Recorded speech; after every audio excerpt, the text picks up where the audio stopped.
স্ত্রীকে দেনমোহর পরিশোধ না করে স্ত্রীকে স্পর্শ করা যাবে কি না। যদি মাসআলা ভালোভাবে আমাদের দেশের মেয়েরা জানতো তাহলে বাসরঘর থেকে অধিকাংশ পুরুষ পলায়ন করত। আসসালামু আলাইকুম ওয়া রাহমাতুল্লাহি ওয়া বারাকাতুহু। আলহামদুলিল্লাহি ওয়াহদাহ ওয়াসসালাতু ওয়াসসালামু আলা মান লা নাবিয়্যা বা'দা, আম্মা বা'দ। সুপ্রিয় দর্শক শ্রোতা, কাছেও দূরে দেশেও প্রবাসে যে যেখান থেকে আমাকে দেখতে পাচ্ছেন সকলকে জানাই আমার অন্তরস্থল থেকে আন্তরিক দোয়া ও অভিনন্দন। সুপ্রিয় দর্শক শ্রোতা, এক ভাই প্রশ্ন করেছেন যে হুজুর, স্ত্রীকে দেনমোহর পরিশোধ না করে স্ত্রীকে স্পর্শ করা যাবে কি না। অত্যন্ত গুরুত্বপূর্ণ একটি প্রশ্ন, যে প্রশ্নটা আমাদের সমাজের অনেক পুরুষ আমাদেরকে করে থাকে। সুপ্রিয় দর্শক শ্রোতা, যারা আজকে আমার এই অনুষ্ঠানটি দেখতে পাচ্ছেন সকলকে উদ্দেশ্য করে বলতেছি, আল্লাহ পাক রব্বুল আলামিন পবিত্র কোরআনুল কারীমের মধ্যে বলেছেন ওয়া আতুন নিসাআ সাদকাতিহিন্না নিহলা, অর্থাৎ তোমরা তোমাদের স্ত্রীদেরকে তোমরা দেনমোহর পরিশোধ করে দাও। এখানে দুইটা বিষয় আছে। একটা হলো যে ভাই প্রশ্ন করেছেন যে দেনমোহর পরিশোধ না করলে স্ত্রীকে স্পর্শ করা যাবে কি না।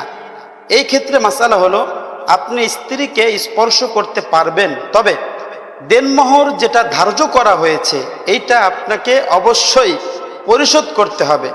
এটা যে নগদেই দিতে হবে এরকম কোনো কথা নয়, তবে যতটুকু দেনমোহর ধার্য করা হয়েছে ওইটা আপনাকে পরিশোধ করতে হবে।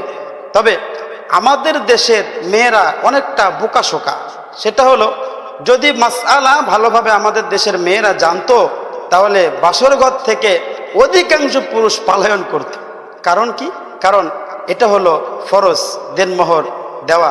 যদি কোনো মেয়ে বলে যে আমাকে যেটা দেনমোহর ধার্য করা হয়েছে এই দেনমোহরটা আমাকে পরিশোধ না করলে আমার গায়ে তুমি স্পর্শ করতে পারবা না, তাহলে কোনো পুরুষের ক্ষমতাও নাই তার স্ত্রীর গায়ে হাত দেওয়া। এই ক্ষেত্রে আমরা একটা হাদিস বর্ণনা করি। রাসূল করিম সাল্লাল্লাহু আলাইহি ওয়াসাল্লামের কন্যা ফাতেমাতুজ জোহরা রাদিয়াল্লাহু তাআলা আনহা, ফাতেমা রাদিয়াল্লাহু তাআলা আনহার বিবাহ হয়েছে আমরা সকলে জানি হযরতে আলী রাদিয়াল্লাহু তাআলা আনহুর সাথে। যখন আলী রাদিয়াল্লাহু তাআলা আনহুর সাথে হযরত ফাতেমা রাদিয়াল্লাহু তাআলা আনহার বিবাহ হলো, যে দেনমোহরটা ধার্য করা হয়েছিল ফাতেমা রাদিয়াল্লাহু তাআলা আনহা বলেছিলেন যে আব্বা, আমাকে যেই দেনমোহরটা দিতে চেয়েছে বা যেটা ধার্য করা হয়েছে এটা যেন আমাকে আগে পরিশোধ করে। এর দ্বারা বোঝা যায় দেনমোহরের গুরুত্ব। অতএব দেনমোহরের গুরুত্ব অনেক বেশি, এই দেনমোহরটা আমাদের আদায় করতে হবে। তবে এই ক্ষেত্রে কয়েকটি মাসআলা আছে। সেটা হলো দেনমোহর যেটা ধার্য হবে এটা হলো আপনাকে পরিশোধ করতে হবে। যেরকম একজন আপনার কাছে টাকা পায়, এই টাকাটা আপনি নগদেও দিতে পারেন, আবার তার কাছ থেকে সময় নিয়েও তাকে পরিশোধ করতে পারেন। কিন্তু টাকা কিন্তু আপনাকে দিতে হবে, আজকে হোক কালকে হোক পরশু হোক এই টাকাটা আপনাকে দিতে হবে। না দিলে যেরকম আপনি গুনাহগার, ঠিক তদ্রূপভাবে দেনমোহর আপনার উপরে যেটা ধার্য হয়েছে এই দেনমোহরটা আপনাকে অবশ্যই পরিশোধ করতে হবে। অতএব যেই ভাই প্রশ্ন করেছেন যে দেনমোহর পরিশোধ না করে স্ত্রীকে স্পর্শ করা যাবে কি না, হ্যাঁ স্পর্শ করা যাবে।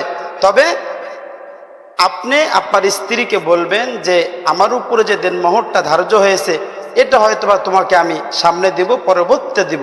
কিন্তু আমাদের দেশের পুরুষরা এই দেনমোহর দেওয়ার ক্ষেত্রে এতটাই তারা গরিমসি করে, এই দেনমোহরটা বলে যে দেখো এখন আমার কাছে টাকা নাই, মুরব্বীরা তো অনেক টাকা ধরে ফেলেছে, আমি কিছুদিন পরে বিদেশ যাব, আমি যা টাকা পাবো সবই তো তোমার।